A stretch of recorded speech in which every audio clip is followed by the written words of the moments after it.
General Raynor Gonzales, kilala sa iya prinsipyo kag dedikasyon sa trabaho. Bungod sa iya kapisan kag tampad nga serbisyo publiko, banwas ang Lambunaw ningin first-class municipality sa probinsya sang Iloilo. Nag-grade school si Raynor Gonzales sa Lambunaw Elementary School kag nagtapos ang iya sekundarya sa Iloilo Provincial High School. Graduado sang kurso nga Bachelor of Science in Commerce, major in Accounting, with Academic and Leadership Awards, kaging-kilala nga Most Outstanding Student sa University of Iloilo. Si Mayor Raynor Gonzales ang nagauyat sang tatlo ka master's degree: Master in Management, Master in Business Administration, kag Master in Law Enforcement. Ginpadala man sang Philippine government si General Raynor Gonzales sa sang pungsod pareho sang Australia, Myanmar, Singapore, China, Malaysia, Indonesia kag Thailand para sa mga conferences upod ang mga mataas na officials sang iban nga nasyon.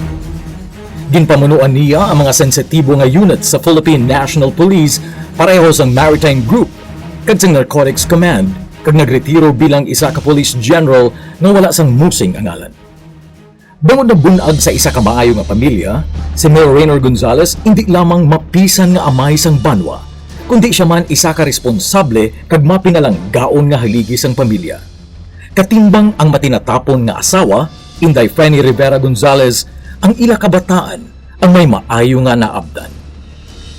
Si Wesley John, isa na ka-official sa Philippine National Police na nagkuha sang iya Master of Business Management sa Asian Institute of Management kag Master of Public Administration sa University of Santo Tomas. Jason, nga nagtapos ang iya Bachelor of Science in Management sa Ateneo de Manila University kag Master in Urban Planning sa University of the Philippines and the Visayas kag nagaserbe nga incumbent councilor sa syudad sang Iloilo. Samtang ang iya kapid nga si Jonas nagkumpleto sang iya master's degree sa London Business School kag nagatrabaho sa isa ka dako nga multinational company sa Dubai. Ang kamanghuran nga si Catherine April nga businesswoman ang graduado sa Bachelor of Science in HRM sa University of Santo Tomas.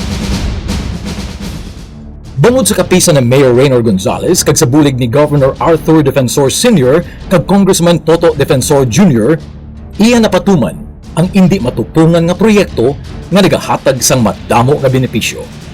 Concreting of streets,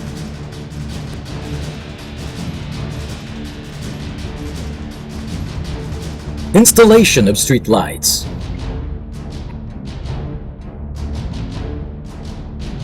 housing project,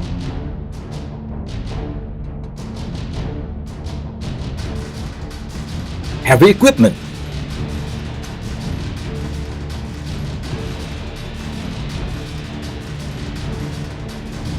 slaughterhouse,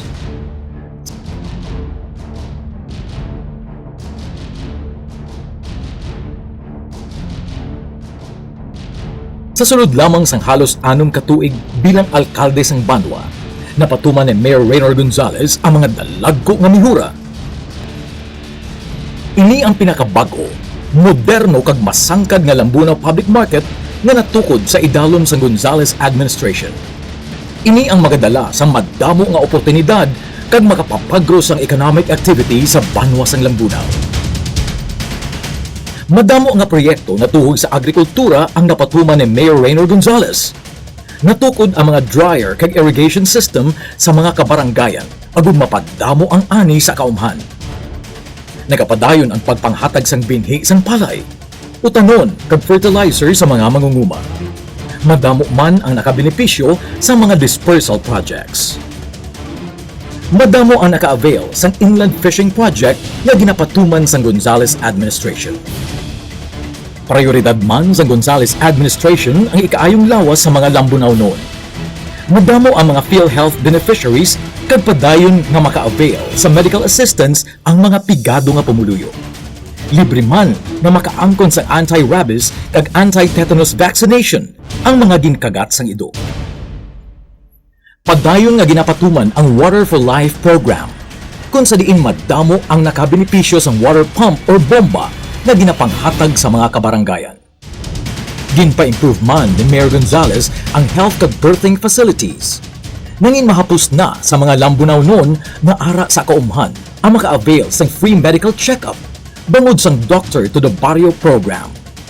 Naghatag sang kasulhayan sa mga individual kag mga marginalized sectors ang ginapatuman sang banwa nga bulig sugod negosyo pangabuhian program.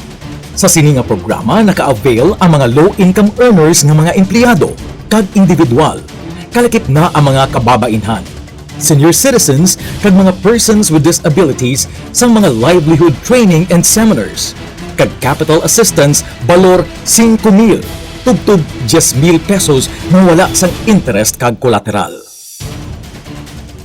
Gintatap sang maayo ni Mayor Reynor Gonzalez ang mga persons with disabilities kag mga katigulangan. Ginhatagan sang wheelchairs kag crutches ang aton mga kauturan nga may sablag sa lawas. Sa idalom lang sang Gonzalez administration, nakaangton sang madamo nga benepisyo kag social pension ang mga qualified nga lolo kag lola. Ginpatigayon man ang supplemental feeding kag busog-lusog program para sa mga magagmay nga kabataan. Malapit sa 4,000 ka pamilya sa bilog nga banwa ang padayon nga nagabaton sang conditional cash grants na gikan sa gobyerno pinaagi sa Pantawid Pamilyang Pilipino program. Nagapadayon ang mga sports activities para sa mga pamatan-on kag madamo sa ila ang naka-avail sang special program for employment of students na gikan sa Banwa kag Department of Labor and Employment.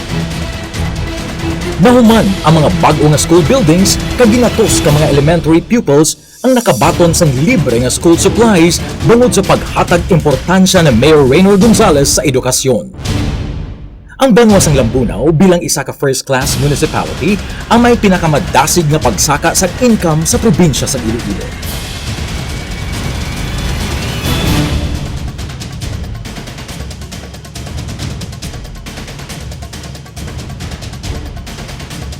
Ang local income sang Banwa sa idalom sang administrasyon ni Mayor Gonzalez ang mas mataas ang 213% ikumparar sa pinakamataas na local income sa nagligad nga administrasyon. Ginpatahom ang public plaza kag padayon nga ginapromote ang mga tourist destinations kag madinuagon nga Binanog Festival. Seryoso nga ginaamligan ang dunang manggad sang Banwa pinaagi sa paghiwat sang tree planting program kag strikto nga ginapatuman ang programa na tuhoy sa solid waste management. Sang damlag lang, ang Department of Interior and Local Government o kung DILG ang naghatag sang Seal of Good Housekeeping Award sa Banwa sang Lambunaw bangod sa kasampaton sini sa patag sang local government planning, sound fiscal management, transparency and accountability in valuing performance. Ang Banwa sang Lambunaw ang padayon nga nagausoy sang matarong nga dalan kag ginapamunuan sang leader nga may matuod nga pag-ulikid sa iya kasimanwa. Ang direksyon padulong sa pag-asenso kag progreso ang klarado nga mabatsyagan sang ordinaryo nga tao. Apang sa likod sining pagpaninwa kag maathag nga development sang Banwa, may mga tao nga bistado na sa ila pagpakuno-kuno. Apang luyag pa nga tiplangon liwat ang Banwa. Agod himuon ang ila maitong nga handom pinaagi sa gasgas kag maghigko nga estratehiya. Gani, hindi na kita magpadaladala sang ila makatilip lang istorya kag mga pangako nga imposible nga matabo. Bilog na kita sa may mihura kag may napamatud-an na. General Reynor Gonzalez, ipadayon ang serbisyo, ipadayon ang asenso. Upod kita sa padayon nga progreso, padayon sa pag-uswag Lambunaw. Re-elect Reynor Gonzalez for Mayor.